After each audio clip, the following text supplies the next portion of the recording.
പ്രേക്ഷകർക്കറിയാം, കഴിഞ്ഞ ഏതാനും ദിവസമായി രാഹുൽ മാങ്കൂട്ടത്തെ പുറത്താക്കിയതുമായി ബന്ധപ്പെട്ട ആ വിഷയങ്ങൾ, ലോകമെമ്പാടുമുള്ള ജനങ്ങളുടെ പ്രതികരണങ്ങൾ i2 ന്യൂസിലൂടെ നിങ്ങൾ ഇന്ന് ശ്രദ്ധിച്ചുകൊണ്ടിരിക്കുകയാണ്.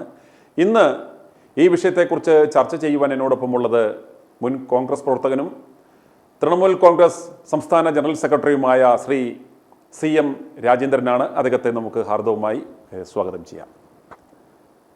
നിങ്ങൾക്കറിയാം, ഓരോ ദിവസങ്ങൾ കഴിയുന്തോറും രാഹുൽ മാങ്കൂട്ടത്തിന് എതിരെ നടത്തിയ ആ ഗൂഢാലോചനയും ഇതൊരു സംയുക്ത ഓപ്പറേഷനായിരുന്നു എന്ന കാര്യവും വളരെ പകൽ പോലെ വ്യക്തമായിക്കൊണ്ടിരിക്കുകയാണ്.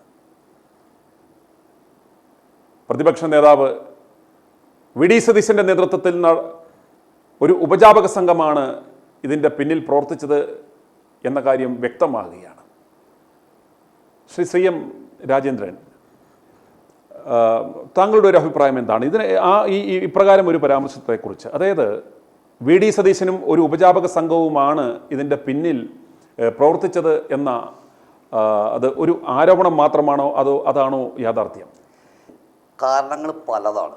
ഒന്ന്, ഒരു മാസം മുമ്പ് ഈ പെൺകുട്ടിയുടെ റിനി ആൻഡ് ജോർജ് എന്ന് പറയുന്ന പെൺകുട്ടിയുടെ ചാനൽ ചർച്ച വരുന്നതിനേക്കാൾ ഒരു മാസം മുൻപ് തന്നെ ഇത്തരം ഒരു ഗർഭിണികളുടെ പേര് നമ്മുടെ പല ചാനലുകളിൽ വരികയും അതിൻ്റെ പിന്നിൽ പേര് പറയാതെ ഇദ്ദേഹമാണ് എന്ന് ഊഹാപോഹങ്ങൾ വരുത്തുകയും അങ്ങനെ ചാനലുകളിൽ നിറഞ്ഞു നിൽക്കുകയും ചെയ്തു.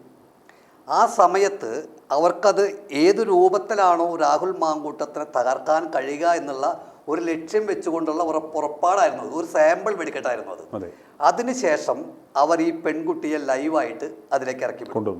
അങ്ങനെ ലൈവായിട്ട് ഇറക്കി വിട്ട് ആ പെൺകുട്ടിയുടെ കഴിഞ്ഞ് മണിക്കൂറുകൾക്കകം പ്രതിപക്ഷ നേതാവിൻ്റെ പ്രസ്താവന, വാർത്താ സമ്മേളനം വരുന്നു. ശക്തമായ നടപടി. പാർട്ടിയുള്ളിൽ കോൺഗ്രസ് പാർട്ടിയിൽ ഇത്തരം സ്ത്രീ ആരോപണം നേരിട്ടാൽ അത് എത്ര വലിയ നേതാവായാലും മുഖം നോക്കാതെ നടപടിയെടുക്കും എന്ന് സതീശന്റെ പ്രഖ്യാപനം. അപ്പം നമുക്ക് സ്വാഭാവികമായിട്ടും സംശയത്തിനിട നൽകുന്നുണ്ട്. കാരണം ഒരു മാസം മുമ്പേ ഇത് പ്ലാനിങ് വരുന്നു. ആ പ്ലാനിങ്ങിൻ്റെ ഒരു മാസത്തിന് ശേഷം ഈ പെൺകുട്ടി ചാനലിൽ വന്ന് ലൈവ് പറയുന്നു. ആ ലൈവ് പറഞ്ഞ് മണിക്കൂറുകൾക്കകം പ്രതിപക്ഷ നേതാവിൻ്റെ പ്രസ്താവനയും വരുന്നു. അത് കൂട്ടി വായിക്കുമ്പോൾ സംശയിക്കുന്നതിൽ തെറ്റ് പറയാൻ കഴിയില്ല. പിന്നെ മറ്റൊരു കാര്യം, മാസങ്ങൾക്ക് മുമ്പേ തന്നെ രാഹുൽ മാങ്കൂട്ടത്തിനെ എങ്ങനെ തകർക്കാമെന്നുള്ളൊരു ഗൂഢാലോചന ഇടതുപക്ഷത്തിന്റെ ഭാഗത്ത് നടക്കുന്നുണ്ട്. നടക്കുന്നുണ്ടെന്ന കാര്യം സ്പഷ്ടമാണ്. കാരണം അതിന് നമ്മൾ മൊട്ടാരുൺ അറിയാം, എല്ലാവർക്കും അറിയാം. മൊട്ടാരുൺ ഈ യുവജനോത്സവത്തിൽ പോലും വർഗീയത കുത്തിയത് പോക്സോ കേസിലെ പ്രതി. അതുപോലെ തന്നെ മുട്ടിൽ മരമരി കേസിൽ ആ അഗസ്റ്റിൻ ടീമിനെ രൂക്ഷമായി വിമർശിക്കുകയും പരസ്യമായി ചീത്ത പറയുകയും ചെയ്ത ആ മൊട്ട അരുൺ തന്നെയാണ് ഈ കേസിലേക്ക് വന്നിട്ടുള്ളത്. അതായത് അദ്ദേഹത്തിന്റെ ചാനലിലാണ് ഇത് ആദ്യമായി ശബ്ദരേഖ വരുന്നത്. ഇത് മുൻകൂട്ടി പ്ലാൻ ചെയ്തതാണെന്ന് പറയാൻ കാരണം മുട്ട അരുണൊക്കെ എന്ത് ചെയ്യണമെന്ന് പറയും, ഈ മാധ്യമ മേലാങ്കി അഴിച്ചു വെച്ചുകൊണ്ട് പരസ്യമായിട്ട് രാഷ്ട്രീയത്തിലേക്ക് ഇറങ്ങണം. ഇത് ഈ മാധ്യമത്തിന്റെ മേലാങ്കി അണിഞ്ഞുകൊണ്ട് നല്ല മാധ്യമ പ്രവർത്തകരെ ആ മാധ്യമത്തിന്റെ എത്തിക്സ് വിട്ട് നല്ല മാധ്യമ പ്രവർത്തകർക്ക് പോലും ഒരു പേരുദോഷം ഉണ്ടാക്കുന്ന ഒരു പ്രവൃത്തിയാണ് അദ്ദേഹത്തിന്റെ. അപ്പൊ അദ്ദേഹത്തിന്റെ പ്ലാനിങ് ആണ് ഇത് എന്നുള്ള കാര്യത്തിൽ തർക്കമില്ല. ആ പ്ലാനിങ്ങിന് സതീശിന്റെ പിന്തുണ കൂടി ആകുമ്പോഴോ അപ്പോഴാണ് അത് സ്ട്രോങ് ആവുന്നത്. അതായത് ഇവർക്ക് വേണ്ടുന്ന എല്ലാ ഇൻഫർമേഷനും, കാരണം സതീശനുമായിട്ട് വളരെയേറെ ആത്മബന്ധം ഈ യുവതിക്കുണ്ട് എന്ന് വെളിവാക്കുന്ന തരത്തിലുള്ള നിരവധി ഫോട്ടോകളും വീഡിയോകളും എല്ലാം രംഗത്ത് വന്നു. അന്നേരം അതിൽ നിന്ന് തന്നെ വളരെ വ്യക്തമാണ് ഇവർക്ക് വളരെ വർഷങ്ങളായിട്ടുള്ള ഒരു ആത്മബന്ധമുണ്ട്, ഇതിൻ്റെ പിന്നിൽ സതീശൻ തന്നെയാണെന്ന്. അതാണ് ഞാൻ മുന്നേ പറഞ്ഞു വെച്ചത്. കാരണം ഇങ്ങനെ ഒരു പ്ലാനിങ് വരുന്നു, ഒരു മാസങ്ങൾക്ക് ശേഷം വീണ്ടും ആ പെൺകുട്ടി ലൈവിൽ വരുന്നു, അതിനുശേഷം 1-2 പെൺകുട്ടികൾ വീണ്ടും വരുന്നു. എന്നിട്ട് ആ പെൺകുട്ടി തന്നെ പറയുന്നതിലൊരു വിരോധാഭാസം എന്താണെന്ന് അറിയോ? അവർ പറയാണ്, എന്നെ ദ്രോഹിച്ചിട്ടില്ല, എനിക്കൊരു ദ്രോഹം ഉണ്ടായിട്ടില്ല, പേരും പറയില്ല, ഇന്ന ആളാണെന്ന് പറയില്ല, ഇന്ന വിഷയമാണെന്ന് പറയില്ല, പീഡിപ്പിച്ചിട്ടുണ്ടെന്ന് പറയില്ല, ശരീരത്തിൽ തൊട്ടുണ്ടെന്ന് പറയുന്നില്ല, ഒരു മോശമായി ചാറ്റുണ്ടെന്ന് പറയുന്നില്ല, എനിക്ക് മോശമായി ഒന്നും സംഭവിച്ചിട്ടില്ല, ഇപ്പോഴും എൻ്റെ സുഹൃത്താണ് എന്ന് പറയുന്ന ഒരു പെൺകുട്ടി എങ്ങനെയാണ് പീഡിപ്പിച്ചു എന്നൊരു പരാതി കൊടുക്കുന്നത്? അത് പീഡനമാണോ? പിന്നെ മറ്റൊരു പെൺകുട്ടി വന്നു, മോശമായ കമൻറ്റുകൾ ഇട്ടു, അത് പേര് പറയുന്നില്ല, ഒരു CPM-ന്റെ സൈബർ പോരാളിയാണ്. അവരും പറയുന്നില്ല രാഹുൽ മാങ്കൂട്ടൽ എന്നെ പീഡിപ്പിച്ചു അല്ലെങ്കിൽ മോശമായി പെരുമാറുന്ന, അവരും പറയുന്നില്ല. ഇനി മറ്റൊരു പെൺകുട്ടി വന്നു, അവന്തിക, ആ പെൺകുട്ടിയും പറയുന്നില്ല എന്നെ രാഹുൽ മാങ്കൂട്ടൽ പീഡിപ്പിച്ചു, ഇപ്പോഴും എൻ്റെ സുഹൃത്താണ്. പക്ഷെ പീഡിപ്പിച്ചു എന്ന് പറയുന്നതിനേക്കാൾ മുന്നേ ഒരു കേസില്ല, ഒരു FIR ഇല്ല, ഒരാളൊരു പരാതി പറഞ്ഞിട്ടില്ല, ഒരാൾ പോലും രാഹുൽ മാങ്കൂട്ടത്തിൽ എന്നോട് മോശമായി പെരുമാറിയെന്നും പറഞ്ഞിട്ടില്ല. അപ്പോഴേക്ക് സതീശൻ നടപടി എടുക്കുന്നതുകൊണ്ടാ. സതീശൻ അവിടെ ചാടി വീണ് നടപടി പ്രഖ്യാപിച്ചു കഴിഞ്ഞു. മുഖം നോക്കാതെ നടപടിയെടുക്കും. അങ്ങനെയാണെങ്കിൽ കോൺഗ്രസ് പാർട്ടിയിൽ ആരാ ഉണ്ടാവുക പ്രവർത്തിക്കാൻ? ഈ മുഖം നോക്കാതെ നടപടിയെടുക്കുക എന്ന് പറയുന്നത് സതീശന്റെ പേരിൽ ആദ്യം നടപടി എടുക്കട്ടെ. നമ്മുടെ ചോദ്യത്തിലേക്ക് വരാം. ഇന്ന് നമ്മളുടെ ഈ ചർച്ചയുടെ ചോദ്യം തന്നെ ഈ ചോദ്യങ്ങൾക്ക് മറുപടി പറയാമോ സതീശ എന്നതാണ് നമ്മളുടെ ഈ ചർച്ചയുടെ തന്നെ. അന്നേരം സതീശനോട് കേരളത്തിലെ പൊതുസമൂഹം ചോദിക്കുന്ന ഒരു ചോദ്യമുണ്ട്. സതീശ, ഇപ്രകാരം ഒരു ആരോപണത്തിൻ്റെ പേരിൽ അല്ലെങ്കിൽ ഊഹാപോഹങ്ങളുടെ പേരിൽ നിങ്ങൾ ഇത്രയും ശക്തമായ ഒരു നടപടിയെടുക്കുവാൻ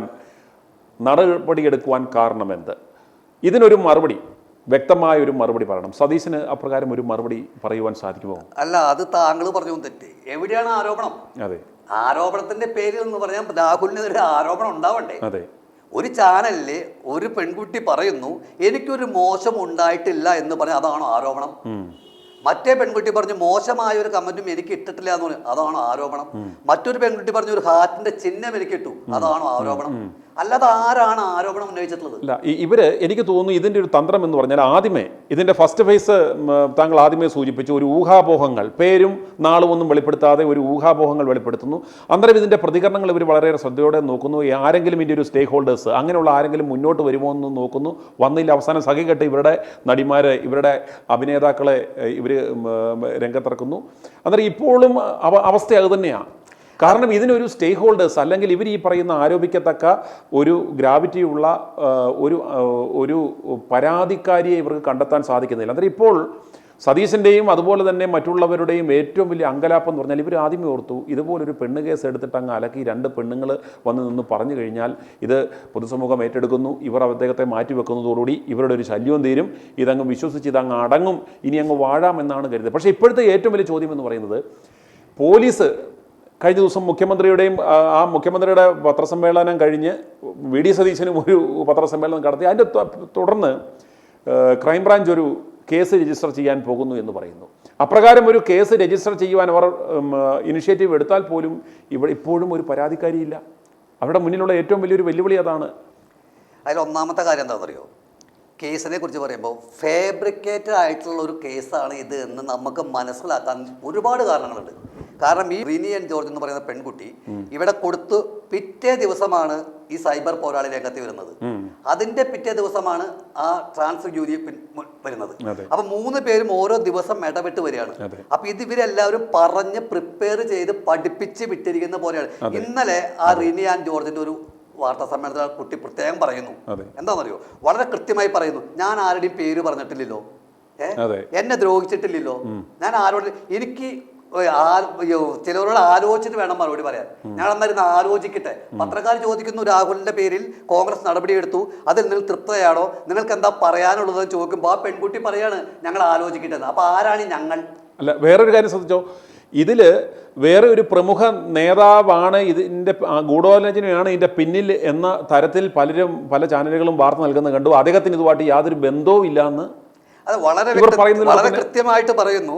എൻ്റെ ഏറ്റവും അടുത്ത, ഞാൻ പിതാവിനെ പോലെ സ്നേഹിക്കുന്ന ആള്, അദ്ദേഹത്തെ എന്തിനാണ് നിങ്ങൾ ക്രൂശിക്കുന്നത്? പേര് പറയാതെ പറയാണ്. നിങ്ങൾ അദ്ദേഹത്തെ മനസ്സവാച കർമ്മ അദ്ദേഹം അറിയാത്തൊരു കാര്യത്തിന് അദ്ദേഹത്തിന്റെ പേര് വലിച്ചിട്ടത് കൊണ്ടാണ് എനിക്ക് ഫേസ്ബുക്കിൽ അങ്ങനെ ഒരു പോസ്റ്റ് ഇടേണ്ടി വന്നത്. അപ്പോൾ സതീശന് അനുകൂലമായിട്ട് ഈ സന്ദർഭത്തിലും ആ പെൺകുട്ടി പോസ്റ്റ് ഇടുന്നുണ്ടെങ്കിൽ അതിലെന്തായിരിക്കും നമ്മൾ മനസ്സിലാക്കേണ്ടത്? രണ്ടാമത്തെ കാര്യം, ഇപ്പം ഈ 3 പേരെ തയ്യാറാക്കി വെച്ച് കറക്റ്റ് ആൾക്കാരെ അങ്ങനെ വരിയായിട്ട് ഇത് 3 പേര് പ്രിപ്പയർ ചെയ്ത് പഠിപ്പിച്ച് വിട്ടതാണെന്ന് പറയാൻ മറ്റൊരു കാരണം കൂടി ഉണ്ട്. ഇവർ പറഞ്ഞു ഇതിന് പിന്നാലെ നിരവധി ആളുകൾ ഇനിയും വരുമെന്ന് പറഞ്ഞു. ആഴ്ച 4 കഴിഞ്ഞു, ഇതുവരെ ഒരാൾ വന്നിട്ടില്ല. അവരും കാത്തിരിക്കും, ആരെങ്കിലും ഒരാളും വന്നിട്ടില്ല. ഇതിന്റെ പേരിൽ പറഞ്ഞ് ഇനി ഒരാളെ തയ്യാറാക്കാൻ കിട്ടിയിട്ടില്ല. അടുത്ത ആളെ അവർ തയ്യാറാക്കി കൊണ്ടുവരണം, കൊണ്ടുവന്ന് 4ാമത്തെ ഒരാളെ ഇറക്കണം. അല്ലാതെ നിലവിലില്ല. ഞാൻ ഒരു കാര്യം ചോദിക്കട്ടെ, വളരെ വ്യക്തമായിട്ട് എന്തടിസ്ഥാനത്തിലാണ് കോൺഗ്രസ് പാർട്ടി രാഹുൽ മാങ്കൂട്ടത്തിന്റെ പേര് നടപടിയെടുത്തത്? എന്തിന്റെ പേരിലാണ് അദ്ദേഹത്തെ സതീശൻ മറുപടി പറയണം. അതാണ് നമ്മുടെ ചോദ്യം. സതീശൻ മറുപടി പറയണം. വളരെ കൃത്യമായി സതീശന് മറുപടി പറയണം. എന്തിന്റെ അടിസ്ഥാനത്തിലാണ് ഈ രാഹുൽ മാങ്കൂട്ടത്തലിനെ പാർട്ടിയുടെ പ്രാഥമിക അംഗത്വത്തിൽ നിന്ന് പോലും പുറത്താക്കിയത്? ഒന്ന്. രണ്ടാമത്തെ കാര്യം, യൂത്ത് കോൺഗ്രസും മറുപടി പറയണം. എന്തടിസ്ഥാനത്തിലാണ് രാഹുൽ മാങ്കൂട്ടത്തിനോട് യൂത്ത് കോൺഗ്രസ് പ്രസിഡന്റ് സ്ഥാനം രാജിവെക്കാൻ പറയുന്നത്? അദ്ദേഹം രാജിവെച്ചു, അദ്ദേഹത്തിന്റെ ധാർമ്മികത ആവട്ടെ, രാജിവെച്ചു. പക്ഷെ നിങ്ങൾക്ക് പറയാൻ എന്ത് കാരണമാണുള്ളത്?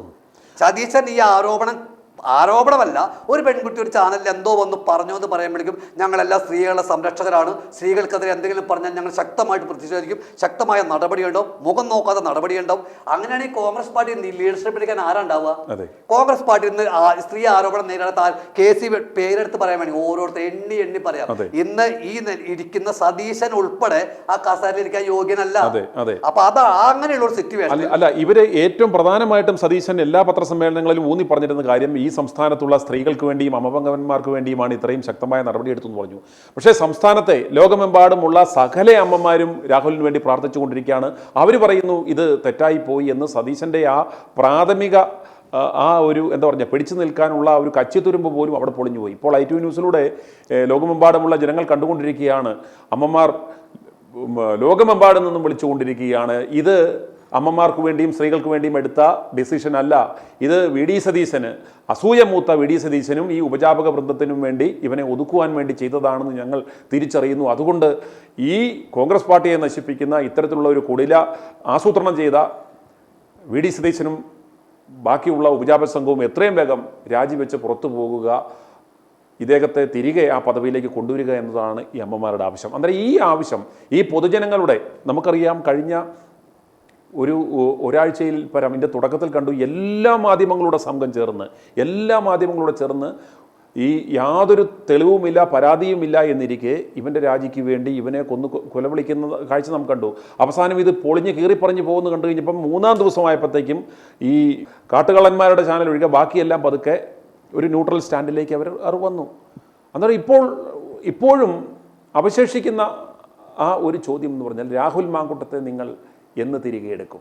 ഇത് നമ്മൾ സതീശനോട് ചോദിച്ച ചോദ്യത്തിന് പരസ്യമായി സതീശൻ മൈക്ക് വെച്ച് കെട്ടി മാപ്പ് പറഞ്ഞ ശരിക്കും പറഞ്ഞ കാരണം എന്ന് വെച്ചാൽ ഒരു തെറ്റും ചെയ്യാത്ത ഒരു മനുഷ്യൻ, ഒരു തെളിവില്ല, പിന്നെ ഒരു ഗർഭിണിയുടെ കേസ് പറഞ്ഞില്ലേ, ആ ഗർഭിണി എയറിൽ നിന്നുണ്ടായതാണ്. യഥാർത്ഥത്തിൽ അങ്ങനെ ഒരു ഗർഭിണി ഇല്ല. ഉണ്ടെങ്കിൽ ഇത്രയും വിഷയം ഉണ്ടെങ്കിൽ സതീശൻ മറുപടി ഗർഭിണി എവിടെ കൊണ്ടുവരണം? സതീശൻ പറയേണ്ട സുനിലെ, ഇവിടെ ഈ കേരളം കത്തിക്കൊണ്ടിരിക്കുകയാണ്. ഈ പയ്യന്റെ പേരും പറഞ്ഞിട്ട് ഒരു നല്ല യുവാവില്ല, അവൻ നല്ലവനാണെന്ന് ഞാൻ പറയണം, അവൻ പെണ്ണ് പിടിക്കാൻ പോയിട്ടുണ്ടാവാം, സ്വാഭാവികം. 33 വയസ്സ് 35 വയസ്സ് പ്രായമുള്ള ഒരു ചെറുപ്പക്കാരൻ ഇന്ത്യൻ ഭരണഘടന അനുവദിക്കുന്നത് ചെയ്തിട്ടുള്ളൂ. രാഷ്ട്രീയപരമായിട്ട് അവന്റെ ഭാഗത്ത് ഒരു തെറ്റുമില്ല, വ്യക്തിപരമായിട്ട് പലതും ഉണ്ടാവും. അത് അതിനുള്ള സ്വാതന്ത്ര്യം ഭരണഘടന അവൻ അനുവദിക്കുന്നുണ്ട്. രാഹുൽ മാങ്കൂട്ടത്തിനെ ഇപ്പൊ താങ്കളുടെ സൂചിപ്പിച്ചാൽ എന്തുകൊണ്ട് പേടിക്കുന്നു ചോദ്യം വന്നില്ലേ, അതിലേക്ക് എത്താം. ഇവിടെ എനിക്ക് ഉത്തരം കിട്ടേണ്ടത് ഇദ്ദേഹത്തെ പുറത്താക്കാനുള്ള കാരണം എന്താണ് സതീശൻ പറയണം. കാരണം ഒരു കേസില്ല, ഒരു ആരോപണമില്ല, എന്നെ ഇതുപോലെ ചെയ്ത് വഞ്ചിച്ചു എന്ന് പറഞ്ഞൊരു പെണ്ണ് രംഗത്ത് വന്നിട്ടില്ല. എയറിൽ നിന്നൊരു ശബ്ദരേഖ മാത്രം. ഈ AI ക്യാമറ ഇതുപോലെ സജീവമായ ഈ കാലഘട്ടത്തിൽ രാഹുൽ മാങ്കൂട്ടത്തിന്റെ സൗണ്ട് അല്ല, സതീശന്റെ സൗണ്ട് ഉണ്ടാക്കി, പെണ്ണുങ്ങളുടെ സൗണ്ട് ഉണ്ടാക്കി ജനങ്ങളുടെ മുന്നിലേക്ക് എത്തിക്കാമെന്ന വലിയൊരു സംവിധാനം നിലനിൽക്കുന്ന രാജ്യത്ത് രാഹുൽ മാങ്കൂട്ടത്തിന്റെ ഒരു വോയിസ് ക്ലിപ്പിന്റെ പേരിൽ ആ വോയിസ് ക്ലിപ്പ് വെറും വോയിസ് ക്ലിപ്പാണെന്ന് നാളിതുവരെയായിട്ടും അതിനൊരാൾ വന്നിട്ട് ഏറ്റെടുക്കാൻ വന്നിട്ടില്ല. ഈ ഇറക്കി വിട്ട ചാനലുകാരോട് ഇത് ചോദിച്ചപ്പോൾ ഈ മുട്ടിൽ മരൽമുറി കൊള്ള ചാനലുണ്ടല്ലോ, അതായത് ചാനലിന്റെ ഒരു ധാർമ്മികതയും ഇല്ലാത്ത, ഒരു പത്രമാധ്യമത്തിന്റെ ഒരു നിലവാരവും ഇല്ലാത്ത, ആ ഭാഷ ഉപയോഗിക്കുന്നില്ല, അത്രയും മോശമായ പ്രവർത്തനം നടന്ന ആ ചാനലിൽ ഒരു വോയിസ് തന്നെ പല ഘട്ടമായിട്ട് വിട്ടുകൊണ്ടിരിക്കുക. പലരുടെയാണെന്ന് കാണിക്കാൻ വേണ്ടിയിട്ട് പല ഘട്ടങ്ങളായിട്ട് ആ ഒറ്റ വോയിസേ മറ്റേ ചാനലുകാർ ഇട്ടുള്ളൂ. ആദ്യം വന്ന പിന്നൊന്നും മറ്റേ ചാനലുകാർ മൈൻഡ് ചെയ്തില്ല. കാരണം അതിൽ കള്ളത്തരമാണെന്നും ഈ മുട്ടിൽ മരമരിച്ച് കൊള്ളക്കാരുടെ ചാനലിന്റെ ഗൂഢാലോചനയാണ് ഇതെന്നും വളരെ വ്യക്തമായിട്ട് മറ്റേ ചാനലുകാർക്ക് മനസ്സിലായി. ആ ചാനലുകാർക്ക് പോലും നാണക്കേട് ഉണ്ടാക്കുന്ന രീതിയിലുള്ള ഈ മൊട്ട അരുണ്ട പ്രവർത്തനം ജനങ്ങൾക്ക് മനസ്സിലായി. അതവിടെ നിൽക്കട്ടെ. അപ്പോൾ സതീശൻ പറയേണ്ട മറുപടി എന്താണെന്ന് വെച്ചാൽ, എന്തിന് പുറത്താക്കി? കൃത്യമായ ചോദ്യമാണ്, മറുപടി പറയണം. അല്ല, സതീശനത് ഉറപ്പായിട്ട് പറയാൻ പറ്റത്തില്ല. എന്തുകൊണ്ടാവാം സതീശനെ സംബന്ധിച്ചിടത്തോളം ഇപ്രകാരം ഒരു നടപടി എടുക്കുവാൻ സതീശനെ പ്രേരിപ്പിച്ച ഘടകം എന്താവാം? അതാണ് ഞാൻ മുന്നേ പറഞ്ഞത്. ഇതിൽ സതീശന് പങ്കുണ്ടോ എന്ന് സംശയിക്കേണ്ടിയിരിക്കുന്നു എന്ന് പറയാൻ കാരണം അതാണ്. ഞാൻ 100% ഉണ്ട് എന്ന് പറയുന്നില്ല, പക്ഷെ സംശയിക്കാൻ ഒരുപാട് കാരണങ്ങളുണ്ട്. ഒരുപാട് കാരണങ്ങളുണ്ട്. സതീശനെതിരെ ഈ ഇതിന്റെ പിന്നിൽ ഗൂഢാലോചനയിൽ പങ്കുണ്ടെന്ന് സംശയിക്കാൻ ഒരുപാട് കാരണം. ഒരിക്കൽ കൂടി ആവർത്തിക്കാം. ഒരു മാസം മുമ്പ് ആ വിഷയം വരുന്നു. ഈ പെൺകുട്ടിക്ക് രാഹുൽ മാങ്കൂട്ടം ഗർഭിണിയാക്കി, ഒരു ചാനൽ അവതാരിക ഗർഭിണിയാക്കുന്നതുകൊണ്ട് വലിയ വിഷയം വരുന്നു. അത് ആരും ഏറ്റെടുക്കുന്നില്ല. പെട്ടെന്ന് വന്നു. ഒരു മാസം കഴിയുമ്പോൾ വീണ്ടും ഒരു ചാനലിൽ ജോലി ചെയ്യുന്ന പെണ്ണ് തന്നെയാണ് പറയുന്നവര്. അവർ വന്ന് പറയുന്നു ഇങ്ങനെ രാഹുൽ മാങ്കൂട്ടത്തിൽ എന്നോട്, രാഹുൽ മാങ്കൂട്ടം പേര് പോലും പറയാനുള്ള ധൈര്യം അവർക്കില്ല. കാരണം അങ്ങനെ ഉണ്ടെങ്കിലേ പേര് പറയാൻ പറ്റൂ. പിന്നെ ചാനലുകാർ നിങ്ങളെ തെളിവുണ്ടോ ചോദിച്ചു. റാഷിദ് ചോദിച്ചു അവരുടെ നിങ്ങൾക്ക് തെളിവുണ്ടോന്ന്. തെളിവുണ്ടോ ചോദിച്ചപ്പോൾ അങ്ങനത്തെ തെളിവുകളൊന്നും എൻ്റെ കയ്യിലില്ല, എന്നോട് അങ്ങനെ മോശമായിട്ട് പെരുമാറിയിട്ടില്ല. രണ്ടാമത്തെ കാര്യം. മൂന്നാമത്തെ കാര്യം, ഈ അവന്തിക ആയിക്കോട്ടെ, മറ്റേ സൈബർ പോരാളി ഉണ്ടോ, CPM സൈബർ പോരാളി, അവരായിക്കോട്ടെ, ഇവരാരും, ഹണി ഭാസ്കർ, ഇവരാരും തന്നെ ഇവൻ്റെ ഒരു ആരോപണമോ പരാതിയോ പറഞ്ഞിട്ടില്ല. ആരോപണവും പരാതിയും ഇല്ലാത്ത കേസിൽ ഈ പെൺകുട്ടി ചാനലിൽ പറഞ്ഞ് മണിക്കൂറുകൾക്കകം ഇവൻ്റെ പേരിൽ നടപടിയെടുക്കുമെന്ന് പറയാൻ സതീശൻ്റെ അധികാരം. അപ്പം ഇതിൻ്റെ പിന്നിൽ ഗൂഢാലോചനയുണ്ടോ എന്ന് പൊതുജനം സംശയിച്ചാൽ തെറ്റ് പറയാൻ പറ്റുമോ? തെറ്റ് പറയാൻ പറ്റില്ല. ഇതിൽ നിങ്ങൾ ചോദിച്ച ഒരു ചോദ്യം, എന്തുകൊണ്ടാണ് സതീശൻ വരെ പേടിക്കുന്ന ചോദ്യം വന്നു. വളരെ കൃത്യമായിട്ട് ഞാൻ പറയാം. ഇത് കേൾക്കുന്ന, എന്നെ ശ്രവിക്കുന്ന, അല്ലെങ്കിൽ ഞങ്ങളുടെ ഈ ചർച്ച കാണുന്ന മുഴുവൻ അമ്മമാരും സഹോദരിമാരും സുഹൃത്തുക്കളും ചെറുപ്പക്കാരും ശ്രദ്ധിക്കേണ്ട ഒരു കാര്യം വളരെ കൃത്യമായി ഞാൻ സുനിലിനെക്കാട്ടിൽ അഭിനന്ദിക്കുന്നുണ്ട്. കാരണം മറ്റ് ചാനലുകാരെല്ലാവരും തന്നെ രാഹുൽ മാങ്കൂട്ടത്തിനെ കൊലവിളിക്കാൻ രംഗത്തിറങ്ങിയപ്പോൾ ശക്തമായി നിലപാടെടുത്ത, നട്ടല് നിവർത്തി നിന്ന് സത്യം വിളിച്ച് പറയാൻ സുനിൽ കാണിച്ച സുഖിലെന്ന് ഞാൻ മുക്തകണ്ഠം പ്രശംസിക്കുന്നു നിങ്ങൾക്ക് വേണ്ടിയിട്ട്. എൻ്റെ ചോദ്യം ഇതാണ്, നിങ്ങൾ കേൾക്കാൻ വേണ്ടി പറയാം. ഈ രാഹുൽ മാങ്കൂട്ടത്തെയും ഷാഫി പറമ്പലിനെയും അതുപോലെ തന്നെ മാത്യു കുഴൽനാടനെയും സന്ദീപ് വാര്യരെയും ഫിറോസ് ഫിറോസിനെ പോലുള്ള യുവാക്കൾ ഇന്ന് കേരളത്തിൽ കളം നിറഞ്ഞു നിൽക്കുക. ഇപ്പം ഈ സതീശൻ്റെയൊക്കെ വിചാരം പാലക്കാടും നിലമ്പൂരും അതുപോലെ ഉമാ തോമസ് ഒക്കെ ജയിച്ചത് സതീശൻ്റെ മിടുക്കൊണ്ടാണെന്ന്. ഒരിക്കലും അല്ല. ഈ പിള്ളേര് നട്ടല്ല നിവർത്തി രംഗത്തിറങ്ങിയ കാരണം ഷാഫി പറമ്പിലും രാഹുൽ മാങ്കൂട്ടത്തിലും നെഞ്ചും വിരിച്ച് രംഗത്തിറങ്ങിയ കാരണം, സന്ദീപ് വാര്യർ ഉൾപ്പെടെയുള്ള ആളുകൾ രംഗത്തിറങ്ങിയ കാരണമാണ് ഇന്ന് ഷാഫി പറമ്പിലുള്ള ആ ഒരു ജനപിന്തുണ ഇന്ന് കേരളത്തിൽ വേറെ ഏത് രാഷ്ട്രീയ നേതാവിനുണ്ട്? അത് നമ്മൾ ഇന്നലെ കണ്ടു. ഷാഫി പറമ്പലിൻ്റെ പേരെടുത്ത് പറഞ്ഞ ഒരുത്തൻ വന്നുള്ളൂ, ഒരു DYFIക്കാരൻ. പിന്നെ അവൻ്റെ പൊടി പോലും ഉണ്ടായില്ല. കടൽ സാഗരമായി വടകര, നമ്മളെല്ലാവരും കണ്ടവരാ. അപ്പോൾ അതുപോലെ ക്ലീൻ ഇമേജുള്ള സത്യസന്ധമായ, അതായത് CPM-നെയും BJP-യും ചൂണ്ടുവരിൽ നിർത്താൻ കഴിവുള്ള രണ്ട് നേതാക്കന്മാരാണ് ഷാഫിയും രാഹുലും. ഇന്ന് രാഹുൽ മാങ്കൂട്ടത്തിൽ കേരളത്തിലെ ഏകപക്ഷീയമായ പ്രതിപക്ഷമായി മാറി. മറ്റേ സതീശനെക്കാട്ടിലും വലിയ പ്രതിപക്ഷ നേതാവായി മാറി. ഏകപക്ഷീയമായ പ്രതിപക്ഷം എന്ന് സൂചിപ്പിച്ച അതുകൊണ്ടാണ്. ഈ സാഹചര്യത്തിൽ ഇവൻ്റെ വളർച്ച, കോൺഗ്രസിന് ശീലമതാണല്ലോ, കോൺഗ്രസിൽ പണിയെടുക്കുന്നവർ വേണ്ട, ആത്മാർത്ഥമുള്ളവർ വേണ്ട, ആളെ സംഘടിപ്പിക്കുന്നവർ വേണ്ട, നന്നായിട്ട് പ്രസംഗിക്കുന്നവർ വേണ്ട, തങ്കൂറ്റമുള്ള പിള്ളേരും വേണ്ട, ഇതാണ് പ്രവർത്തിക്കുന്നവരും വേണ്ട. ഇതാണ് കോൺഗ്രസിലെ പഴയ കാലം മുതൽ ഉള്ളൊരു, അതിൽ വ്യത്യസ്തമായിട്ടുണ്ടായിരുന്ന ഒരാൾ കെ കരുണാകരനായിരുന്നു. പ്രവർത്തകരെ കണ്ട പൊക്കി കൊണ്ടുവരുമായിരുന്നു, ബാക്കിയൊക്കെ കണക്കാണ്. അപ്പോൾ ഇവരുടെ ഈ വളർച്ചയിൽ സത്യത്തിൽ ഈ രാഹുൽ മാങ്കൂട്ടത്തിൻ്റെ വളർച്ച ഇരുട്ടി വെളുക്കുമ്പോഴേക്കും വളർന്നു പോയി എന്ന് പറയുന്ന പോലെയാണ്. വളർച്ചയിൽ ശരിക്കും വിരളി പൂണ്ടിരിക്കുന്നത് സതീശൻ തന്നെയാണ്. നമുക്കറിയാം, സതീശൻ മുഖ്യമന്ത്രി കുപ്പായം തയ്ച്ചിട്ട് കുറച്ച് നാളായി, വളരെ കുറച്ച് നാളായി. ഇതിൽ ഞാൻ മറ്റൊരു കാര്യം, റീനിയുടെ തന്നെ ഒരു കാര്യം സതീശൻ ബന്ധപ്പെട്ടൊരു കാര്യം പറയാനുണ്ട്, അത് പറയാൻ ഞാൻ. അപ്പോൾ മുഖ്യമന്ത്രി കുപ്പായം തയ്പ്പിച്ചിട്ടിരിക്കുന്ന കാര്യമാണ്. ആ മുഖ്യമന്ത്രി കുപ്പായം തയ്പ്പിച്ചിട്ടിരിക്കുമ്പോൾ ഷാഫി പറമ്പിലും അതുപോലെ തന്നെ ഈ രാഹുൽ മാങ്കൂട്ടത്തിലും ഒരു പക്ഷേ ഞാൻ ജയിച്ചു വന്നാൽ രാഹുൽ മാങ്കൂട്ടത്തിൽ എനിക്ക് മുഖ്യമന്ത്രി കൈ പൊക്കിയില്ലെങ്കിലോ എന്നൊരു ഭയം അവിടെ നിലനിൽക്കുന്നുണ്ട്. ഒരു കാര്യം. കാരണം അതിൻ്റെ പിന്നിൽ KC വേണുഗോപാലാണ്. ഇത് വലിയ ചങ്ങലയാണെന്നേ. കോൺഗ്രസ് അല്ലേ പാർട്ടി. KC വേണുഗോപാൽ മുഖ്യമന്ത്രിയാവാൻ നിൽക്കുന്ന ആളാ. അപ്പോൾ ഷാഫി പറമ്പിൽ അപ്പോൾ KC വേണുഗോപാലിൻ്റെ ആളാ. ഷാഫി പറമ്പിൻ്റെ വിശ്വസ്തനായിരുന്നു. ഷാഫി പറമ്പിൽ സതീശൻ്റെ വിശ്വസ്തനായിരുന്നു. അതിപ്പോൾ ഒരു പരിധി വരെ KCയുടെ ആളായി മാറിയിട്ടുണ്ട്. കാരണം അഖിലേന്ത്യാ തലത്തെത്തി, MP ആയി. അപ്പോൾ രാഹുൽ ഗാന്ധിയായി ബന്ധപ്പെട്ട് മുന്നോട്ട് പോകുമ്പോൾ ഓട്ടോമാറ്റിക് KCയുടെ ആളായി മാറും. കുറ്റം പറയാൻ പറ്റില്ല. അതാ രാഷ്ട്രീയ പാർട്ടി നിലനിൽപ്പിന്റെ രാഷ്ട്രീയം എന്ന് പറയുന്നത്. അത്രേ ഉള്ളൂ.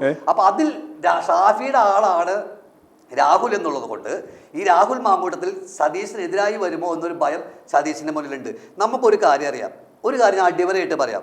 ഷാഫി പറമ്പിൽ, രാഹുൽ മാങ്കൂട്ടത്തിൽ, സന്ദീപ് വാര്യർ, ജിൻഡോ ജോണ്, അബിൻ വർക്കി, അങ്ങനെ ഒരു നിരയുണ്ട്. നമ്മുടെ മുസ്ലിം ലീഗ് PK ഫിറോസ്. ഇത്തരം യുവ നേതാക്കൾ ഇറങ്ങിയതിന് ശേഷം കേരളത്തിലെ UDFന്റെ സ്ഥിതി എന്താ? സ്വപ്നം കാണാൻ കഴിയാത്ത അത്ര വലിയൊരു വളർച്ച UDFനും കോൺഗ്രസിനും ഉണ്ടായി. ഈ രാഹുൽ മാങ്കൂട്ടത്തിലും ഷാഫിയും വന്നതിന് ശേഷമല്ലേ യൂത്ത് കോൺഗ്രസിന് 10 പിള്ളേരുണ്ടായത്. അതിന്റെ കാര്യം എന്താണെന്നറിയോ? രാഹുൽ മാങ്കൂട്ടം വന്നതിന് ശേഷം കുറച്ച് കൂടി. അതിന്റെ കാരണം എന്താണെന്നറിയോ? ചങ്കുറ്റത്തോടുകൂടി ഞങ്ങളെ സംരക്ഷിക്കാൻ, ഞങ്ങളെ പ്രൊട്ടക്ട് ചെയ്യാൻ മുന്നിൽ നിൽക്കും. ഞങ്ങളുടെ കൂടെ ഒരാളുണ്ട്, ഞങ്ങളെ പ്രൊട്ടക്ട് ആളുണ്ടെന്ന് യൂത്ത് കോൺഗ്രസിന്റെ മുന്നിൽ നെഞ്ചും വിരിച്ചെന്ന് കാണിച്ചു കൊടുത്ത നേതാവ് രാഹുൽ മാങ്കൂട്ടത്തിൽ. ചങ്കൂറ്റമുള്ള നേതാവ്, വിശേഷണങ്ങൾ ഒരുപാടുണ്ട് രാഹുൽ മാങ്കൂട്ടത്തിൽ. പിന്നെ ഞാൻ മുന്നേ പറഞ്ഞില്ലേ, രാഹുൽ മാങ്കൂട്ടൻ ന്യായീകരിക്കാൻ പറയാൻ തല്ലിയത് ഞാൻ. അവൻ പെണ്ണ് പിടിക്കാൻ പോയിട്ടുണ്ടെന്നേ. അതിന് ആർക്കാ പരാതി? ആർക്കാണ് പരാതി? അത് വ്യക്തിപരമായ കാര്യം. അതിന്റെ പരാതി വന്ന് പറയണ്ടേ? ആരെങ്കിലും പരാതി വന്ന് പറഞ്ഞാലേ അവൻ പെണ്ണ് പിടിക്കാൻ പോയി തെറ്റായി മാറുന്നുള്ളൂ. ഇന്ത്യൻ ഭരണഘടന അനുവദിക്കുന്നുണ്ട്. കോടതി തന്നെ, സുപ്രീം കോടതി പറഞ്ഞിട്ടുണ്ട് വിവാഹേതര ബന്ധം തെറ്റല്ല എന്ന്. അങ്ങനെയുള്ള ഒരു സംവിധാനത്തിൽ ഞാൻ ചോദിക്കുന്നത്, സതീശൻ നടപടിയെടുക്കാൻ അധികാരം. ഞാനൊരു കാര്യം ചോദിക്കട്ടെ, ഈ റീനിയൻ ജോർജ് എന്ന് പറഞ്ഞ പെൺകുട്ടി വളരെ കൃത്യമായിട്ട് പറയുന്നുണ്ട്, എൻ്റെ അച്ഛനെ പോലെ സ്നേഹിക്കുന്ന ഒരാളാണ്. ഈ സതീശൻ തന്നെ പറയുന്നുണ്ട്, ഞാൻ മകളെ പോലെ സ്നേഹിക്കുന്ന ഒരാളാണ്. അപ്പോൾ അച്ഛനും മകളും തമ്മിൽ, ഞാൻ എഫ് ബിയിൽ ഒരു പോസ്റ്റ് ഇട്ടുണ്ട് അതിനെ കുറിച്ചിട്ട്, വളരെ കൃത്യമായിട്ട് ഞാൻ എൻ്റെ ഫേസ്ബുക്കിൽ പോസ്റ്റ് ചെയ്തിട്ടുണ്ട്. അച്ഛനെ പോലെ സ്നേഹിക്കുന്ന മകളും മകളെ പോലെ സ്നേഹിക്കുന്ന അച്ഛനും, ഈ രണ്ടുപേരും ഇതുപോലെ കട്ടയ്ക്ക് നിൽക്കുമ്പോൾ, ഇന്നലെ പോലും ആ പെൺകുട്ടി സതീശന് അനുകൂലമായിട്ട് പോസ്റ്റ് ഇട്ടിരിക്കുകയാണ്. അപ്പൊ ഇത്രയും ബന്ധം, ആത്മബന്ധമുള്ള ഒരു അച്ഛനും മകളും, ഒരു മകള് ചെന്ന് ഒരു ചാനലിൽ ചെന്ന് ഇത്തരം കാര്യം വിളിച്ച് പറയുമ്പോൾ ഈ അച്ഛനോട് ആലോചിക്കാൻ ചെയ്യോ? താങ്കൾ എന്ത് ചിന്തിക്കുന്നു? യാതൊരു കാരണവശാലും അങ്ങനെ ചെയ്യത്തില്ല. ആലോചിച്ചാൽ അദ്ദേഹത്തിന്റെ ഒരു ഒപ്പീനിയനോട് എടുത്ത ശേഷമേ ചെയ്യത്തുള്ളൂ. 100%. അതിന്റെ ഏറ്റവും വലിയ തെളിവാണ് ഇന്നലെ പെൺകുട്ടി പറഞ്ഞത്. എന്തിനും ഒരു തെറ്റും ചെയ്യാത്ത, മനസ്സാവാച കർമ്മം അറിയാത്ത ആ മനുഷ്യനെ നിങ്ങൾ എന്തിനു ക്രൂശിക്കുന്നു ചോദിച്ചിട്ടുണ്ട് ഈ പെൺകുട്ടി. അപ്പൊ ഞാൻ പറഞ്ഞു വന്നത്, രാഹുൽ മാങ്കൂട്ടം ഇല്ലാത്ത ഒരു കോൺഗ്രസിനെ കുറിച്ച് കോൺഗ്രസ്സുകാരെ നിങ്ങൾ ചിന്തിക്കേണ്ട. കേരളത്തിൽ നടക്കില്ല. കാരണം ശക്തമായി രാഹുൽ മാങ്കൂട്ടം തിരിച്ചു വന്നില്ല എന്നുണ്ടെങ്കിൽ ഇതൊരു മാപ്പ് പറഞ്ഞ് പിടിച്ചു കൊടുക്കേണ്ടി വരും. കാരണം രാഹുൽ മാങ്കൂട്ടത്തിൽ തെറ്റ് ചെയ്തിട്ടുണ്ട് എന്ന് ഒരാളും പറയാത്ത സ്ഥിതിക്ക്, ഒരു കേസില്ല, ഒരു FIR ഇല്ല, ഒരു ആരോപണമില്ല, ഒരു പരാതിയില്ല, ഇതൊന്നുമില്ലാത്ത സ്ഥിതിക്ക് ആകെ പരാതി ഉള്ളത് ഈ സതീശന് മാത്രമാണ്. സതീശനും കുറച്ച് ആറാമൂളികൾക്കും, അല്ലാതെ കോൺഗ്രസിലെ യുവാക്കൾക്കും മറ്റുള്ളവർക്കൊന്നും രാഹുലിനെതിരെ ഒരു പരാതിയില്ല. ഈ സാഹചര്യത്തിൽ രാഹുൽ മാങ്കൂട്ടമില്ലാത്ത ഒരു ഇലക്ഷൻ നേരിടാൻ നിങ്ങൾ പോയി കഴിഞ്ഞാൽ ഒരു 40 സീറ്റ് പോലും നിങ്ങൾക്ക് കിട്ടുന്ന പ്രതീക്ഷിക്കേണ്ട. കാരണം രാഹുൽ മാങ്കൂട്ടത്തിൽ, ഷാഫി പറമ്പിൽ അവരെ തന്നെയാണ് ഇന്ന് കേരളത്തിലെ കോൺഗ്രസ് ഫോക്കസ് ചെയ്യുന്നത്. അവരെ തന്നെയാണ് കോൺഗ്രസിന്റെ ജനങ്ങൾക്ക് വിശ്വാസമുള്ളത്. അവരെ തന്നെയാണ് കോൺഗ്രസ്സുകാർക്ക് ആശ്വാസം പകരുന്നതും പ്രതീക്ഷയും അവർ തന്നെയാണ്. അത് പിന്നെ ഞാൻ പറയാം, ചാനൽ ചർച്ചയിൽ ഇപ്പോഴുള്ള ഒരു ജിൻഡോ ജോണുണ്ട്. ആ പയ്യനൊക്കെ MALBയിലാണ് പയ്യൻ, നല്ല ഭയങ്കര വിദ്യാഭ്യാസമുള്ള, അറിവുള്ള, നല്ല സംസ്കാരമുള്ള പയ്യൻ. അവനെ പോലുള്ള പിള്ളേരൊക്കെ രംഗത്തേക്ക്, അബിൻ വർക്കി, അവരൊക്കെ രംഗത്തേക്ക് ഇറക്കി കൊണ്ടുവന്ന് ഈ പാർട്ടിയെ അടുത്ത തെരഞ്ഞെടുപ്പിന് സെറ്റ് ചെയ്യാൻ, പ്രിപ്പയർ ആക്കാൻ ആഗ്രഹം കൊണ്ട് പറയാണ്. കാരണം നിങ്ങൾ അങ്ങനെ ചെയ്തില്ലെങ്കിൽ, രാഹുൽ മാങ്കൂട്ടത്തെ പുറത്താക്കിയിട്ടാണ് നിങ്ങൾ അടുത്ത നിയമസഭാ തെരഞ്ഞെടുപ്പ് നേരിടുന്നതെങ്കിൽ എഴുതി വെച്ച കോൺഗ്രസ് നിങ്ങൾക്ക് ഭരണം കിട്ടില്ല. ഒരു സംശയവും ആ കാര്യത്തിൽ വേണ്ട. ഇമാരോർത്തു ഒരു മുൻകാലങ്ങളിൽ ചെയ്ത പോലെ തന്നെ ഒരു സ്ത്രീ പീഡന കേസ് അല്ലെങ്കിൽ ഒരു സ്ത്രീ വിഷയവുമായി ബന്ധപ്പെട്ട ഒരു ആരോപണം ഉന്നയിച്ചു കഴിഞ്ഞാൽ അവനെ ജനങ്ങളെല്ലാം കൈവിടും, ഇവരുടെ ഉദ്ദേശം നടക്കുമെന്ന് ഇവർ ചിന്തിച്ചു. എന്നാൽ നമുക്ക് മനസ്സിലാക്കാൻ സാധിക്കുന്നത്, ഓരോ ദിവസവും ആയിരക്കണക്കിന്, ഇത് ശരിക്കും നമുക്ക് തന്നെ അത്ഭുതവും ഇവനോടൊരു അസൂയയും തോന്നുന്നു. കാരണം ആയിരക്കണക്കിന് ആളുകളാണ് ഓരോ സ്ഥലങ്ങളിൽ നിന്നും. അതെ, കമന്റ് നോക്കിയാൽ മതി. ഇപ്പോഴും നമുക്ക് അവിടെ സൈഡിൽ കോളുകൾ എടുത്തിട്ടിരിക്കുന്നു. 24 മണിക്കൂറും ലോകമെമ്പാടും ആയിരക്കണക്കിന് ആളുകളാണ് ഞങ്ങൾ ഇയാൾ തെറ്റ് ചെയ്തിട്ടുണ്ടെങ്കിൽ തന്നെ അത് പൊറുക്കാൻ തയ്യാറാണ്, അത് സ്വാഭാവികമാണ്, അതിനകത്ത് യാതൊരു തെറ്റുമില്ല, ഒരു പെണ്ണും ആണും തമ്മിൽ പരസ്പര ബന്ധമില്ലാതെ ഇത് എങ്ങനെ സാധിക്കും, അതിന് ഒരാളെ മാത്രം ക്രൂശിക്കാൻ എങ്ങനെ സാധിക്കും, ഇവന്മാരും ഈ പ്രായം കഴിഞ്ഞല്ലേ വന്ന് എന്ന് പറഞ്ഞ് സ്ത്രീകൾ തന്നെ, അമ്മമാർ തന്നെയാണ് മുന്നോട്ട് വരുന്നത്. എന്നാൽ ഇവന്മാരെ സംബന്ധിച്ചോളം ഇവന്മാരാകെ കിടുങ്ങിയിരിക്കുകയാണ്.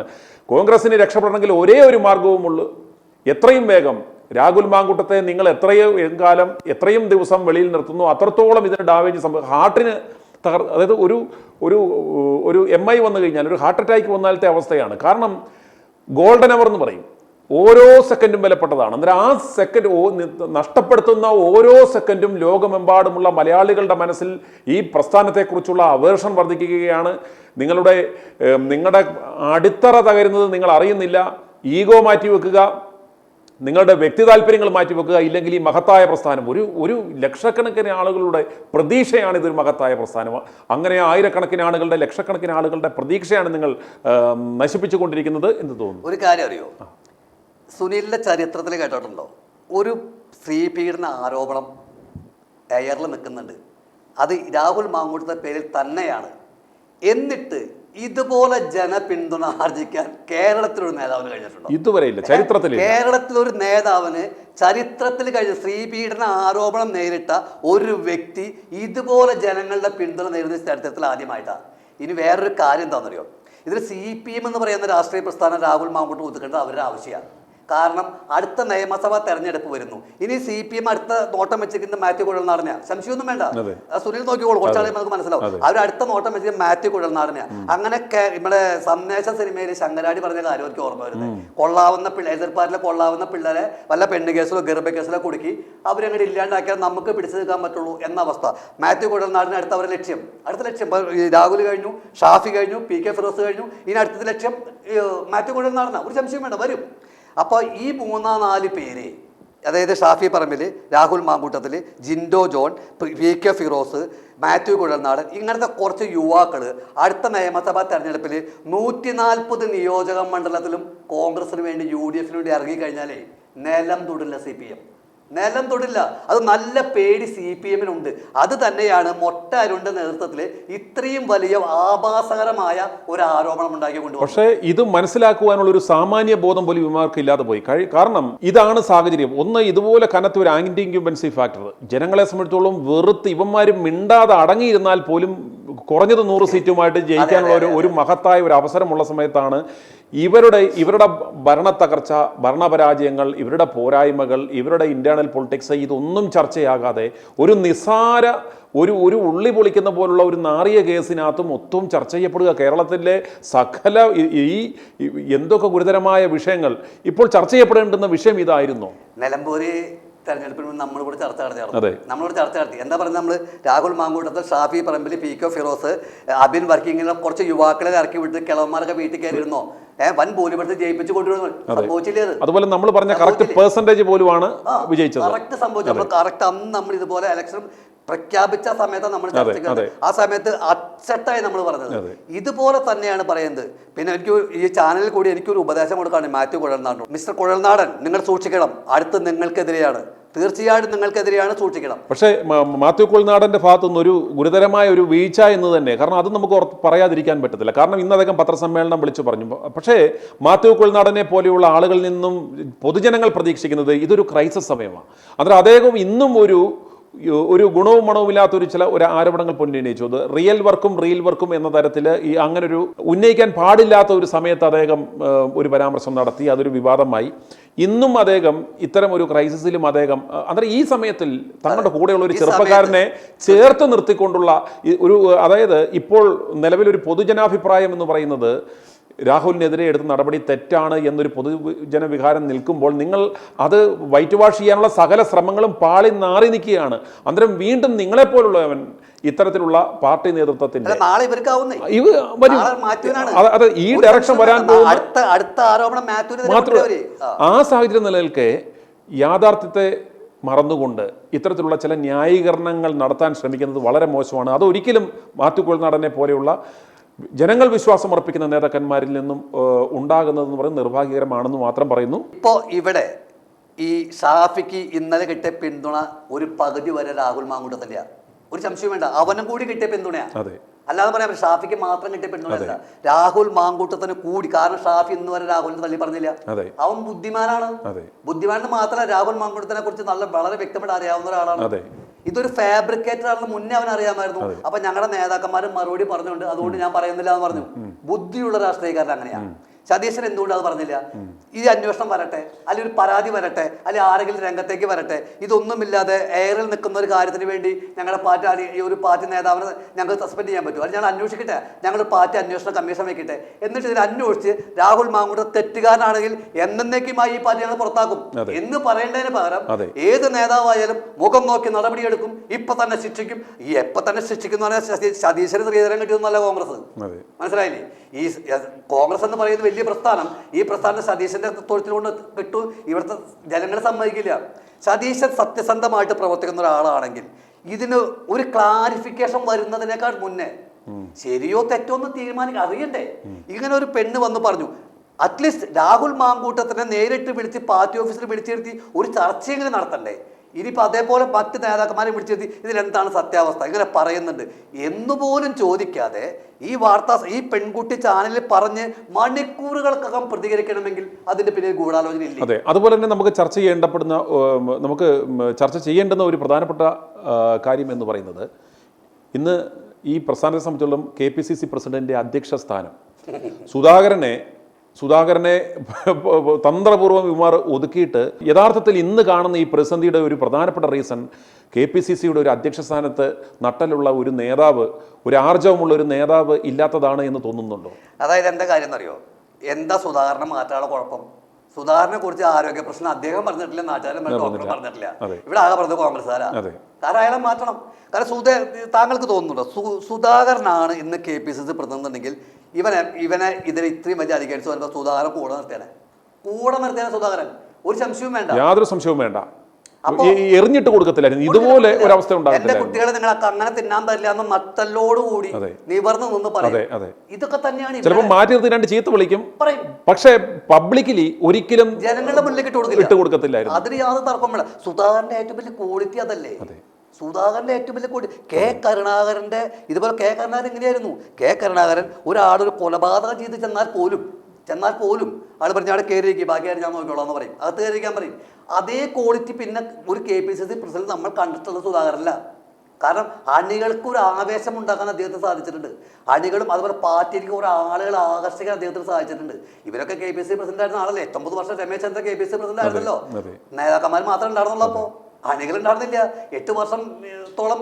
അല്ല, ഇപ്പോൾ പൊതുജനങ്ങൾക്ക് സഹിക്കാൻ പറ്റുന്നത് ധാർമ്മികതയുടെ പേരില് ധാർമ്മികത എന്ന് പറഞ്ഞുകൊണ്ട് ഈ കാണിക്കുന്ന കന്നന്തിരിവ് കാണിക്കുമ്പോഴാണ് ഇത് കണ്ടുകൊണ്ടിരിക്കുന്ന ജനങ്ങൾക്ക് അതെ ആ ധാർമ്മികതയുടെ അളവ് പോലും സതീശന്റെ കയ്യിലാണ് ഇരിക്കുന്നത്. ആരാണ് ധാർമ്മികതയെ കുറിച്ച് ചോദിക്കുക? അങ്ങനെ സതീശൻ രാജിവെക്കണ്ടേ? ധാർമ്മികതയുടെ പേരിലാണെങ്കിൽ അതവിടെ നിൽക്കട്ടെ. ഒരുപാട് പേരുടെ പേര് പറഞ്ഞു, ഞാൻ പറയണില്ല. കാരണം ഇപ്പോഴത്തെ ഈ പ്രതിസന്ധി ഘട്ടത്തിൽ ഞാൻ അത് പറയണില്ല. കാരണം കോൺഗ്രസ് ആളുണ്ടാവോ ധാർമ്മികത പ്രസിഡന്റ് രാജിവെച്ച? ഈ ധാർമ്മികത മുകേഷിന് ബാധകല്ലേ? ഈ ധാർമ്മികത റിയാസിന് ബാധകമല്ലേ? മുഹമ്മദ് റിയാസിന്? ഈ ധാർമ്മികത ഗണേഷ് കുമാറിന് ബാധകല്ലേ? ഈ ധാർമ്മികത PK ശശിക്ക് ധാർമ്മികത? ഇവിടുത്തെ മഹിളാ മണികൾ. പക്ഷേ കോൺഗ്രസിന് ഇത് സതീശിന് ഇത് ചോദിക്കാൻ പറ്റുമോ? ഇല്ല. കാരണം എന്താണെന്ന് ചോദിച്ചു കഴിഞ്ഞാൽ വെറും ആരോപണത്തിന്റെ പേരിൽ ശിക്ഷിച്ചിട്ട് നിൽക്കുകയാണ്. അവർ ചോദിക്കത്തില്ല നീ എന്തിനാടാ പിന്നെ ഇപ്രകാരം അവനെ മാറ്റി നിർത്തുകയും ചോദിക്കത്തില്ലേ? ഇവിടെ സതീശന്റെ വാർത്താ സമ്മേളനം ഇന്നലെ കണ്ടപ്പോഴേ സത്യത്തിന് എനിക്ക് സങ്കടം വന്നു, ഛർദ്ദിക്കാൻ വന്നു എന്ന് പറയാം. അതാണ് സത്യം. ഛർദ്ദിക്കാനേ വന്നു. കാര്യം എന്താണെന്നറിയോ? ഒരു നേതാവിന്റെ പേരെടുത്ത് പറഞ്ഞ് വാർത്താ സമ്മേളനം നടത്താൻ കഴിയാത്ത ഒരു നട്ടലില്ലാത്ത സതീശന് നമ്മൾ വീഡിയോ പ്രചരിക്കുകയാണ്. അല്ല, ഒരു വീഡിയോ ഇനിയും വരും ഇതുപോലെ. പിണറായി വിജയൻ പോലും സതീശന്റെ പേരെടുത്ത് പറഞ്ഞ വിമർശിച്ചത്. ഇവിടെ പിണറായി വിജയന്റെ പേര് പറയണ്ട. ഈ ആരോപണം നേരിട്ട് ഒരാളുടെ പേര്, ഞാൻ ആരും പേര് പറയുന്നില്ല. അപ്പൊ ഇതെന്താ പിണറായി വിജയൻ പറഞ്ഞു വിട്ടതാണോ സതീശനെ? ഈ വാർത്താ സമ്മേളനം നടത്തണം, ഞങ്ങളുടെ ആരും പേര് പറയാൻ പാടില്ല എന്ന് പിണറായി വിജയൻ പറഞ്ഞു വിട്ടതാണോ സതീശനെ? എന്താ അദ്ദേഹത്തിന് പേര് പറയാൻ മടി? എന്താണ് അഴിമതി ആരോപണം? രാഹുലിന്റെ പേര് പറയാൻ അദ്ദേഹത്തിന് പറ്റുമല്ലോ. രാഹുൽ മാങ്കൂട്ടത്തിന്റെ പേര് ആവർത്തിച്ച് പറയാൻ അദ്ദേഹത്തിന് കഴിയും. CPM-ന്റെ ഒരാളുടെ പേര് പറയാൻ BJP-യുടെ കൃഷ്ണകുമാറിന്റെ പേര് പറഞ്ഞില്ലോ, മുകേഷിന്റെ പേര് പറഞ്ഞല്ലോ, ഗണേഷിന്റെ പേര് പറഞ്ഞല്ലോ. ഒരാളുടെ പേര് പറയാൻ എന്താ സതീശന് ഇത്ര ധൈര്യമില്ലാത്തത്? ഈ അണികളെ പോലും നാണം കിടത്തുന്ന രൂപത്തിൽ ഇന്നലത്തെ പത്രസമ്മേളനം. അല്ല, അന്നേരം ഉയർന്ന ഏക ചോദ്യം ഇതാണ്: കൂടെയുള്ള ഒരു നേതാവിനെ ചേർത്ത് നിർത്താൻ പറ്റാത്തവനാണോ കേരളത്തിലുള്ള 3.5 കോടി ജനങ്ങൾക്ക് വേണ്ടി ഇവൻ മുഖ്യമന്ത്രി കസേരയും കുപ്പായം തേപ്പിച്ചിരിക്കുന്ന ഇവന് ഇതിന് യോഗ്യനാണോ എന്നുള്ള ചോദ്യം ഉയരുമ്പോൾ അതിന് മറുപടി പറയാൻ ഇദ്ദേഹത്തിന് പറ്റുമോ? മുഖ്യമന്ത്രി സ്ഥാനം സ്വപ്നം കണ്ടിട്ടുള്ളൂ, യാഥാർത്ഥ്യമാവുന്നുള്ള കാര്യം കണ്ടറിഞ്ഞാണ്. അല്ലല്ല, ഇപ്പോൾ അത് ജനങ്ങൾ തീരുമാനിച്ചു കഴിഞ്ഞു. ഇദ്ദേഹത്തിന്റെ ഏത് മണ്ഡലത്തിലാണോ നിൽക്കുന്നത് ആ മണ്ഡലത്തിൽ കെട്ടിവെച്ച കാശ് കിട്ടാതെ തോൽപ്പിക്കാൻ പറ്റാവുന്ന തരത്തിലുള്ള പ്രവർത്തനങ്ങൾ ജനങ്ങൾ തുടങ്ങിക്കഴിഞ്ഞു. ഇനി എനിക്ക് തോന്നുന്നു ചർച്ചയുടെ അവസാന ഘട്ടത്തിലേക്ക് നമ്മൾ അടുക്കാറായി. ഇവർക്ക് ഇവന്മാരുടെ സകല പ്ലാനുകളും പദ്ധതികളും പൊളിഞ്ഞു നാറി കീറിപ്പറഞ്ഞു നിൽക്കുകയാണ്. ഓരോ നിമിഷം നമ്മൾ മുമ്പേ ചർച്ച ചെയ്തപ്പോൾ പറഞ്ഞതുപോലെ ഓരോ നിമിഷം കഴിയും തോറും കോൺഗ്രസിൻ്റെ അടിത്തറ ഇളകിക്കൊണ്ടിരിക്കുകയാണ്. ഇതിൽ നിന്നും ഇവർക്ക് കരകയറാനുള്ള ഒരു ഏക മാർഗം അല്ലെങ്കിൽ മാർഗം എന്താണ്? ഇതിൽ കരകയറാനുള്ള മാർഗം രാഹുൽ മാങ്കൂട്ടത്തെ തിരിച്ചെടുക്കുക എന്നുള്ളതാണ് ഒന്നാമത്തെ കാര്യം. നാണക്കേടല്ലേ? പെട്ടെന്ന് എടുത്തിട്ട് എങ്ങനെ എടുക്കും? ഈഗോ മാറ്റിവെക്കണം, നാണക്കേട് മാറ്റിവെക്കണം. പാർട്ടിയെ രക്ഷിക്കണമെങ്കിൽ പാർട്ടിയാണ് വലുതെന്ന് കരുതുന്നുണ്ടെങ്കിൽ വലുതെന്നുള്ള ധാരണ വേണം. ഞാൻ സതീശനല്ല വലുത്, സുധാകരനല്ല വലുത്, അല്ലെങ്കിൽ സണ്ണി ജോസഫ് അല്ല വലുത്, പാർട്ടിയാണ് വലുത്. രാഹുൽ ഗാന്ധിക്ക് കഷ്ടപ്പെടുന്ന കണ്ടില്ലേ അവിടെ കിടന്നിട്ട്? ഈ രാജ്യത്തിന് വേണ്ടി രാവും പകലും ഉറക്കഴിച്ച് രാഹുൽ ഗാന്ധി പല്ല് തേക്കാൻ നേരില്ല, കുളിക്കാൻ നേരില്ല, ഭക്ഷണം കഴിക്കാൻ നേരില്ല. ഈ രാജ്യത്തിന് വേണ്ടി, ഈ പാർട്ടിക്ക് വേണ്ടി രാപ്പകൽ ഓടി നടക്കുന്ന ആ രാഹുൽ ഗാന്ധിയോട് അല്പമെങ്കിലും സ്നേഹമുണ്ടെങ്കിൽ ഇവിടുത്തെ വ്യക്തി താല്പര്യം മാറ്റി നിർത്തിയിട്ട് ഈഗോ മാറ്റിയെടുത്തിട്ട് രാഹുൽ മാങ്കൂട്ടത്തെ തിരിച്ചെടുത്ത് അവരെ പ്രൊട്ടക്ട് ചെയ്ത് കാണിച്ചു കൊടുക്ക്. ഈ സഖാക്കള് പോലും നിങ്ങളെ സപ്പോർട്ട് ചെയ്യും അടുത്ത ഇലക്ഷനിൽ. അതെ, സഖാക്കള് തീർച്ചയായിട്ടും. പോലും. അതെ, നമ്മുടെ ഈ ചർച്ച ഏതാണ്ട് അവസാനിപ്പിക്കാൻ സമയമായിരിക്കുന്നു. ഇതിൻ്റെ ഒരു കൺക്ലൂഷൻ എന്ന നിലയ്ക്ക് നമുക്ക് ഈ ഒരു ചർച്ച അവസാനിപ്പിക്കാവുന്നതെന്ന് പറഞ്ഞാൽ, ഈ പറയുന്ന പോലെ വളരെ വലിയൊരു പോയിന്റാണ് ശ്രീ രാജേന്ദ്രൻ പറഞ്ഞത്. ഇവിടുത്തെ സഹാക്കന്മാർ പോലും BJP-ക്കാർ പോലും ഈ പ്രസ്ഥാനത്തിന് വേണ്ടി വോട്ട് ചെയ്യും. വിവിധ പാർട്ടികളിലുള്ള അമ്മമാർ, സഹോദരിമാർ ഈ പ്രസ്ഥാനത്തോടൊപ്പം നിൽക്കും. രാഹുൽ മാങ്കൂട്ടത്തിലിനെ നിങ്ങൾ പുറത്താക്കിയത് നിങ്ങൾക്ക് പറ്റിയ ഒരു മിസ്റ്റേക്കാണെന്ന് സമ്മതിച്ചുകൊണ്ട് എത്രയും വേഗം അദ്ദേഹത്തെ പാർട്ടിയിലേക്ക്, അദ്ദേഹത്തിൻ്റെ ആ സ്ഥാനമാനങ്ങൾ തിരികെ നൽകി അദ്ദേഹത്തെ എത്രയും വേഗം തിരികെ എടുത്തു കഴിഞ്ഞു കഴിഞ്ഞാൽ ഈ ജനങ്ങളെല്ലാം നിങ്ങളോട് ഒപ്പം നിൽക്കും. കാരണം ഇതൊരു പ്രതീക്ഷയാണ്. ഈ പ്രസ്ഥാനത്തെ കരിവാരിത്തേക്കുക. കഴിഞ്ഞ ദിവസം ഞങ്ങൾ ഇതുപോലൊരു മിഷൻ 60 എന്ന് പറയുന്ന ഒരു ക്യാമ്പയിൻ സ്റ്റാർട്ട് ചെയ്തപ്പോൾ പലരും ഓർത്ത് കാണും, ഇതൊരു കൊട്ടേഷനാണ്. ഈ പ്രസ്ഥാനത്തെ നശിപ്പിക്കുവാനുള്ള, കരിവാരിത്തേക്കുവാനുള്ള ഏതോ ഒരു കൊട്ടേഷൻ ITV ന്യൂസ് ഏറ്റെടുത്തേക്കുകയാണ് എന്ന തരത്തിൽ പലരും പ്രതികരിക്കുകയുണ്ടായി. എന്നാൽ അതല്ല. അതിനകത്ത് വരുന്ന കമൻറ്റുകളും വരുന്ന കോളുകളും നിങ്ങൾ ശ്രദ്ധിക്കുക. അതൊന്നും എഡിറ്റഡ് അല്ല. 99.9% ജനങ്ങളും ആഗ്രഹിക്കുന്നത് രാഹുൽ മാങ്കൂട്ടത്തെ, ഇദ്ദേഹത്തെ കണ്ടിട്ടില്ല, ഇദ്ദേഹവുമായിട്ട് യാതൊരു ബന്ധവുമല്ല. ഈ പാർട്ടിയുടെ ഞാനും ഇതുവരെ അദ്ദേഹത്തെ വിളിച്ചിട്ടില്ല, കണ്ടിട്ടുമില്ല, വിളിക്കാൻ ശ്രമിച്ചിട്ടുമില്ല. പക്ഷേ എല്ലാവരും ഒരേ സ്വരത്തിൽ രാഹുൽ മാങ്കൂട്ടത്തിന് വേണ്ടി, രാഹുൽ മാങ്കൂട്ടത്തിന് വേണ്ടി മുറവിളി കൂട്ടുന്നുണ്ടെങ്കിൽ നിങ്ങൾ ഇവർ ഈ പറയുന്ന കോൺഗ്രസ് നേതൃത്വം തന്നെ ഇപ്പോൾ പ്രതിപക്ഷത്തെ സംബന്ധിച്ചുള്ള അവരെ എതിർക്കും, സ്വാഭാവികം. അത് അവരുടെ പണിയാണ്. നിങ്ങൾ ചെയ്യേണ്ടത് എത്രയും വേഗം അവർ പറയുക, ഞങ്ങളിതാ പ്രാഥമിക അന്വേഷണം നടത്തി, ഇതിനകത്ത് യാതൊരു കഴമ്പുമില്ല, നിങ്ങൾക്കറിയാം ഞങ്ങളുടെ ഉമ്മൻചാണ്ടിയെ നശിപ്പിക്കാൻ ശ്രമിച്ച പോലുള്ള ഒരു ശ്രമമായിരുന്നു എന്ന് ഞങ്ങൾ തിരിച്ചറിയുന്നു, അതുകൊണ്ട് അദ്ദേഹത്തെ ഞങ്ങൾ വിട്ടുകൊടുക്കത്തില്ല, പാർട്ടി ഒറ്റക്കെട്ടായിട്ട് അദ്ദേഹത്തോടൊപ്പം നിൽക്കും, അന്വേഷണം ഞങ്ങൾ നേരിടും, ജയിലിൽ പോവുകയാണെന്നുണ്ടെങ്കിലും പാർട്ടിയിലെ ഞങ്ങളുടെ യുവനേതാക്കന്മാരും ഞങ്ങളുടെ ആബാലവൃദ്ധ പ്രവർത്തകരും ഇദ്ദേഹത്തോടൊപ്പം ഞങ്ങൾ നിൽക്കും, ഓരോരുത്തരും അവനെ തടയൂല, അവനെ ഞങ്ങൾ പാലക്കാട്ടെ MLA ഓഫീസിൽ കൊണ്ട് ഇരുത്തും, തടയാൻ പറ്റുന്നവൻ തടയട എന്ന് വെല്ലുവിളിച്ചുകൊണ്ട് ഇങ്ങനെ വിളിച്ചുകൊണ്ട് ഒരു ജാഥയായി തന്നെ അദ്ദേഹത്തെ ആ കസേരയിൽ കൊണ്ട് ഇരുത്തുകയാണെന്നുണ്ടെങ്കിൽ ഇന്ന് ഈ കാണുന്ന പ്രതിസന്ധികളെല്ലാം നിമിഷ നേരം കൊണ്ട് മാറുമെന്ന് നിങ്ങൾ തിരിച്ചറിയുക. വേറെ ആരെങ്കിലും കൊണ്ട് ഇറക്കി വലിയ അപകടവും ഇത് ഇനി സംഭവിക്കാൻ പോകുന്നത് ഇല്ല എങ്കിൽ ഈ വരുന്ന ഒരാഴ്ചയ്ക്കുള്ളിൽ തന്നെ, ഇത് ഞങ്ങൾ എടുക്കുന്ന എഫർട്ടല്ല, ഈ കാലഘട്ടത്തിൻ്റെ ആവശ്യം എന്ന് തിരിച്ചറിഞ്ഞ് ജനങ്ങളുടെ ആവശ്യപ്രകാരം ഉണ്ടാക്കിയ ഒരു സംഘടനയാണ് സേവ് കേരള മൂവ്മെന്റ്. ഇതിൻ്റെ ആഭിമുഖ്യത്തിൽ